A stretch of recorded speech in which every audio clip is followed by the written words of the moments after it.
look at this collection. All right. You guys ready? Let's just do questions. You guys know our ambassador? Hello, everyone. We brought him with us. He just started. Now he's staying behind. You're in Yes, charge. thank you. He's going to do an awesome job. Appreciate it, sir. All right, let's do it. I don't have a statement. Let's just do it. Mr. Secretary, thank you for taking questions. Diplomacy depends on predictability, reliability, trust. Markets are crashing around the world for the second day in a row. The consensus is that the president's tariffs were much higher than expected and based on economic formulas that people do not understand. What is your reaction and what is the impact on Europeans? You want them to spend more on defense, Yes. which they're agreeing to finally. But how can they do that when their economies are crashing and they are now No, their afraid to- No, their economies are not crashing. Their They markets are reacting. No, their economies are not crashing. Their markets are reacting to a dramatic change in the global order in terms of trade. And so what happens is pretty straightforward. If you're a company and you make a bunch of your products in China, and all of a sudden shareholders or people that play the stock market realize that it's going to cost a lot more to produce in China, your stock is going to go down. But ultimately, the markets, as long as they know what the rules are going to be moving forward, and as long as that's set and you can sustain where you're going to be, the markets will adjust. Businesses around the world, including in trade and global trade, they just need to know what the rules are. Once they know what the rules are, they will adjust to those rules. So I don't think it's fair to say economies are crashing. Markets are crashing because markets are based on the stock value of companies who today are embedded in modes of production that are bad for the United States. We have to be a country that thinks we're the largest consumer market in the world, and yet the only thing we export is services. And we need to stop that. We need to get back to a time where we're a country that can make things, and to do that we have to reset the global order of trade. And the other part of my question, Well, the worst thing is to leave it the way it is forever. I mean, just can't continue. We can't continue to be a country that doesn't make things. We have to be able to make things to provide jobs for Americans. That's it. It's that simple. China is an example. I mean, it's outrageous. I mean, they don't consume anything. All they do is export and flood and distort markets in addition to all the tariffs and barriers they put in place. So the president rightly has concluded that the current status of global trade is bad for America and good for a bunch of other people, and he's going to reset it, and he's absolutely right to do it. Let me ask you about also the predictability of relationships with allies. The Prime Minister of Greenland, the Prime Minister of Denmark, which at this point owns Greenland, so Denmark, a NATO ally, is saying that it's unacceptable that one country cannot annex another country. Well, no one's annexed anything. It's going to be up to Greenlanders. The Vice President made that clear. He's going to respect the self-determination of Greenlanders. So at some point, the Greenlanders have made clear that they want to be independent of Denmark. So that's Denmark should focus on the fact that the Greenlanders don't want to be a part of Denmark. That's what they should focus on. We didn't give them that idea. They've been talking about that for a long time. Whenever they make that decision, they'll make that decision. And then what we're not going to do is let China come in now and say, offer them a bunch of money and become, dependent on China. The President said he would not rule out using military force against Denmark, a NATO ally. No, he said he would not rule out. No. He said he would not rule out. He said, I'm not going to rule out anything if Greenland is encroached upon by a foreign power like a China or Russia or anybody else. But it doesn't matter because Greenlanders are going to make a decision. They're the ones that want to get away from Denmark. They're the ones that want to be independent. And not us. We didn't come up with that idea. They did. And if they make that decision, then the United States would stand ready, potentially, to step in and say, okay, we can create a partnership with you. We're not at that stage. But that's what the Vice President made clear last week in his visit there. His statement was very abundantly clear, that we will respect the self-determination of the people of Greenland. The people of Greenland. And they're the ones that want to leave Denmark. That wasn't our idea. All right, well, second question here. Missy from Washington Post. Mr. Secretary, I'd like to ask you about the Russia-Ukraine negotiations. Can you give us tell us about the American assessment of the conditions that Russia put forward regarding the Black Sea ceasefire talks, and also the British and French foreign ministers said this morning that Putin was dragging his feet. Do you agree with that? Maybe. I mean, he might be. We don't know yet. We're going to find out fairly soon. I mean, look, here's what the president wanted to do. He wants to end this war, and he wanted to test it very early in his administration. Is it possible to end this war on terms that are acceptable, obviously, to both sides? Because you can't end a war unless both sides agree. And that's what we're in the process of finding out. We will know soon enough, in a matter of weeks, not months, whether Russia is serious about peace or not. I hope they are. It would be good for the world if that war ended. But obviously we have to test that proposition. So we're working through that process. We had a visitor, that Mr. Kirill was here this week. Had a chance to sit down with him. He met with others. He'll take some messages back, and the message is the United States needs to know whether you're serious or not about peace. Ultimately, Putin will have to make that decision. The Russian Federation will have to make that decision. I think the Ukrainians have shown a willingness to enter, for example, into a complete ceasefire to create space for negotiation. At some point here, fairly soon, not 6 months from now, you know, the Russians and Putin will have to make a decision about whether they're serious for peace or not, and I hope they are serious. So it would be good for the world if that And war ended. what is your assessment of the Russian conditions that were put forward? And also, Dmitriev said, following his talks with Mr. Witkoff yesterday, that the U.S. and Russia might resume direct flights as maybe a confidence-building measure. Do you support that? So that I haven't heard anything about direct flights. I can tell you, but I don't know who's going to fly on it because all these people are sanctioned. But I would just tell you that the thing I would point to you is this. We're going to wait and see. The Russians know our position in terms of wanting to end the war, and we will know from their answers very soon whether they are serious about proceeding with real peace or whether this is a delay tactic. It's a delay tactic. The president's not interested in that. If this is dragging things out, President Trump's not going to fall into the trap of endless negotiations about negotiations. We will know soon enough whether or not Russia's serious about peace. If they are, that'll be great, then we can move towards peace. If they're not, then we'll have to reevaluate where we stand and what we do moving forward about it. But we'll be in no different a position than we are today, or we were when he took office. He wanted to know early in his administration, is peace possible? We're testing to see if the Russians are interested in peace. Their actions, not their words, their actions will determine whether they're serious or not. And we intend to find that out sooner rather than later. And what about their conditions? Which conditions? They put forward additional conditions after you guys had the Black Sea ceasefire. Yeah, so again, I mean, this is part of the back and forth of these sorts of things. I've had phone calls with foreign leaders, and then I read the readout, and it's like, oh, we said, no, you never, they came, they said something to me they never said. I guess that's part of the game in this place or whatever. But look, bottom line is, to me, at the end of the day, what's going to matter here is whether we're going to move towards peace or not. If peace is real, we will know soon enough. If they're not interested in peace, we will know soon enough. And we'll make decisions on the basis. I hope they are real. There are some promising signs, there are some troubling signs. It's not going to be easy. No one ever said this would be easy. But we're going to find out sooner rather than later. And let's just say I'm hopeful. I remain hopeful. I need to be hopeful that peace is possible and that the Russians are serious about peace. We want them to be serious about peace. And hopefully they are. But we'll know sooner rather than later. Daphne Reuters. Hi, sorry, I'm back here. Your last name's Reuters? Oh, that's pretty cool, isn't it? Go ahead. On the 5% defense spending target, have you received pushback to this idea while you've been here this week?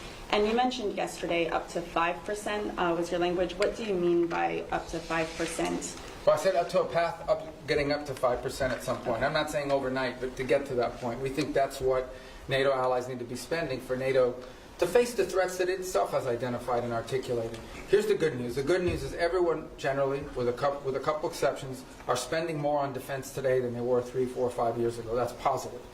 That trend needs to continue. So the trend lines are good, but they need to continue. But this is not about spending. Okay, this is not about money necessarily. This is about capability.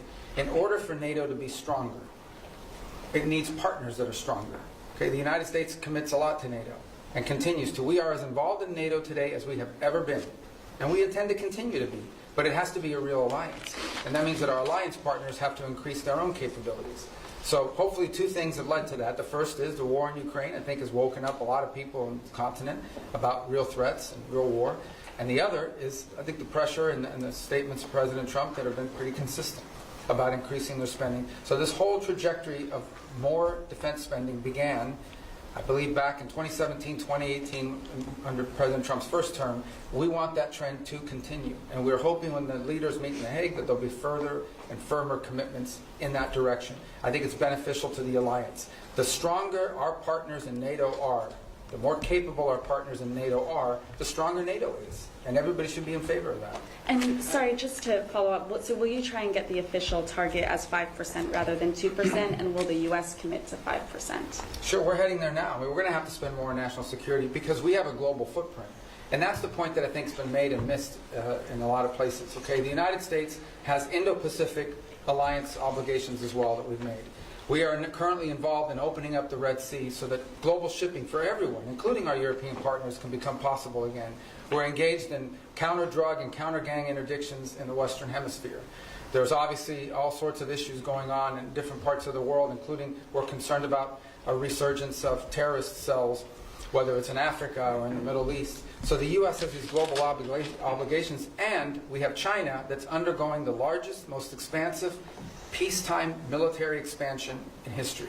So we need to confront all of these things, and we're engaged in all of those things. So we're going to have to increase defense spending in our country. I think our commitment to NATO isn't just 3% spending of GDP. It's sustained over an extraordinary period of time, and that continues. So, look, I think our partners know they need to do more. They've all indicated they want to do more.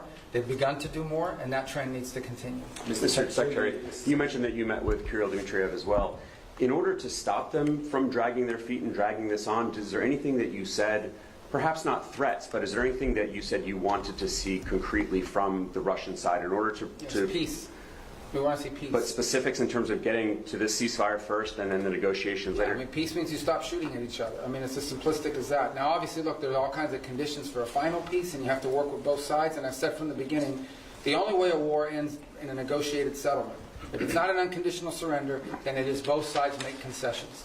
We're not going to prejudge what those concessions are, because those concessions will depend on what Ukraine will accept and Russia will accept. But we have to make concrete steps towards peace. What we're not interested in, and I'm not accusing them of this, I'm just telling you what we're not interested in is negotiations about negotiations. That we're not going to continue this forever. So none of it was threatening. I think it was more an explanation of this is our timeline, and at some point it'll be clear whether you want peace or you don't want peace. And that time is coming. It's pretty short. At the same time, as we now have seen, members of Congress have begun to file bills to increase sanctions. So there is going to be growing pressure from Capitol Hill to impose sanctions that we're not going to be able to stop if in fact we're not making progress towards peace. All these factors have been explained in the nicest way possible. Hopefully he'll take that message back to Moscow, and it'll make clear that we need to begin to see real progress, or we'll have to conclude that they're not interested in peace. But let's hope they are, because I think it would be better for everyone. Are more talks planned? Well, we need to hear an answer to this. I mean, we're going to have talks as long as talks are about something. It can't be talks about talks. At the end, I think initially it was important to talk because we hadn't talked to them in a long time, but now we've reached the stage where we need to make progress. And if we're not making progress towards peace, then we have a set of factors that we have to take into account. But hopefully we are going to make progress towards peace. I remain optimistic that we can. It'll be hard, it'll be difficult, but I'm optimistic that it can. Mr. Secretary, the Myanmar earthquake, I mean, normally in these kind of events you would have up to 200 Americans with sniffer dogs, special equipment, experts in their field, saving lives on the ground.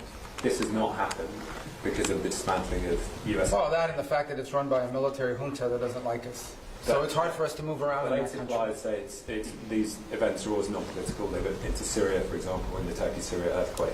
So they can accept... Well, we're not the government of the world. No, we'll provide humanitarian assistance, just like everybody else does. And we will do it the best we can. But we also have other needs we have to balance that against. We're not walking away from humanitarian assistance. But again, I go back to a lot of other rich countries in the world. They should all be pitching in. We're going to do our part. We already have people there. We'll have more people there. We'll help as much as we can. It's not the easiest place to work. Okay, they have a military junta that doesn't like us, doesn't necessarily allow us to operate in that country the way we wanted to. That would have impeded our response no matter what. That said, we are willing to continue to help in the humanitarian crisis. Other countries need to do so as well. China's a very rich country. India's a rich country. There are a lot of other countries in the world, and everyone should pitch in. I don't think it's fair to assume that the United States needs to continue to share the burden, 60-70% of humanitarian aid around the world. We will be in the business of humanitarian aid, but we have other priorities as well that are national interest priorities of the United States, and we're going to align all those to be properly balanced. Isn't this a soft power? I mean, all of the experts in this have said the reason is not because of the politics of Myanmar, but it's because of the dismantling of USA. You simply couldn't deploy. Yeah, I don't listen to these so-called experts. There's not real experts. These are so-called experts.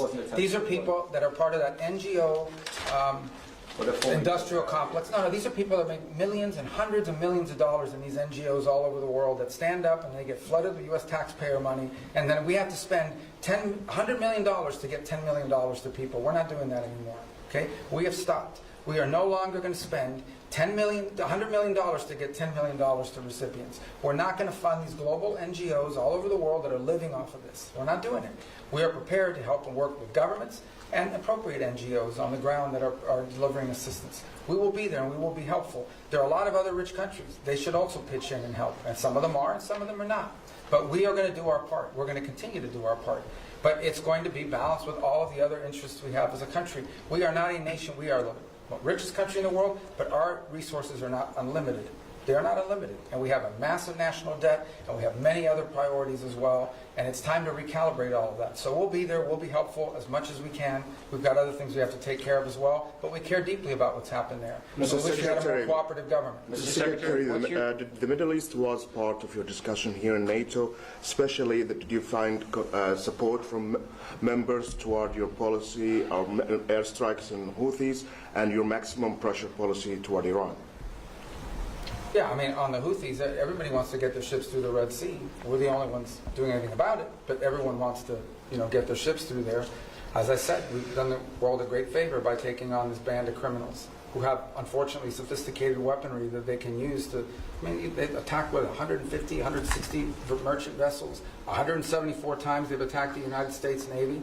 So I think the world should be grateful to the United States for being involved in this and doing this. Everyone thanks us for it. I understand these nations have limited capabilities despite being very rich countries. Nobody else can project power there and do this.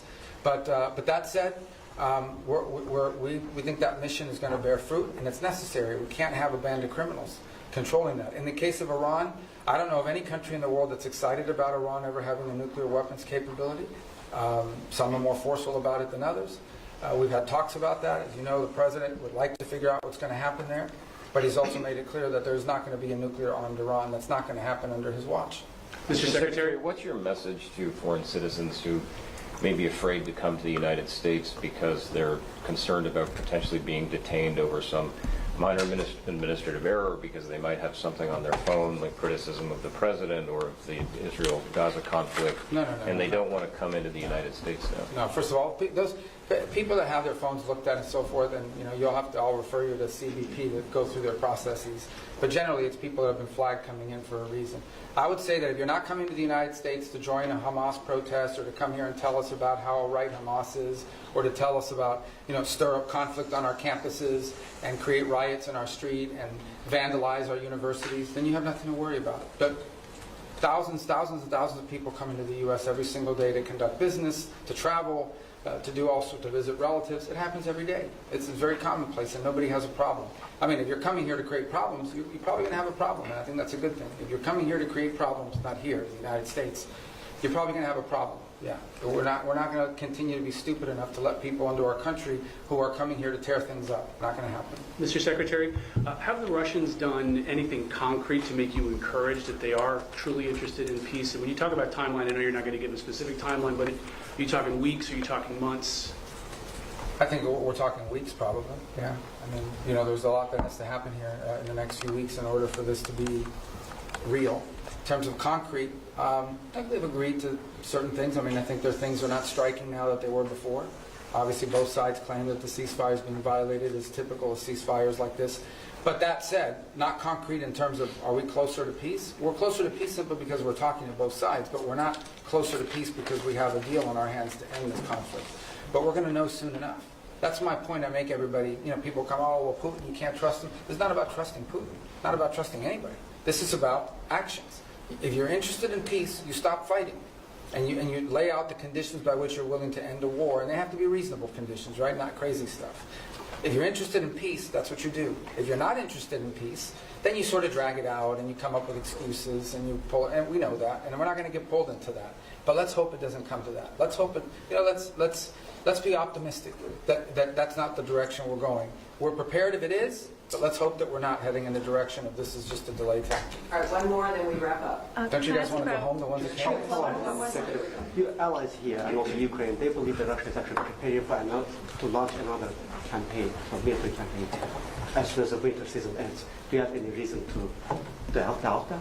That they're going to do what, I'm sorry? The Russian side, they are preparing to start another military campaign. Well, then we'll know they're not interested in peace. And at this very moment, they're targeting energy sites. Can I get a reaction to that? Targeting what? I'm sorry? Energy sites in Ukraine. Well, again, I get it. Then that means they're violating the ceasefire. That's not a good sign, But I think I would tell you this, that ultimately this is a war right now. Things are going to be blowing up in Ukraine and inside of Russia because there's still a war going on. That's what we're trying to end. Okay, if we have a true ceasefire, which is what we wanted, a complete ceasefire, nothing should be blowing up. But the Russians didn't agree to that. They wanted a partial. And then obviously when you get into these partials, it's one of the reasons why we didn't push for a partial. We'll take it because it's better than nothing. But one of the reasons why we didn't push for a partial, because there's always disputes about what are you hitting and what you're not hitting. But in the end, this is still a war, and we want it to stop. The fact that religious sites are being hit, or energy sites are being hit, or civilian sites are being hit, that's why war is a bad thing. And that's why the president wants to end it.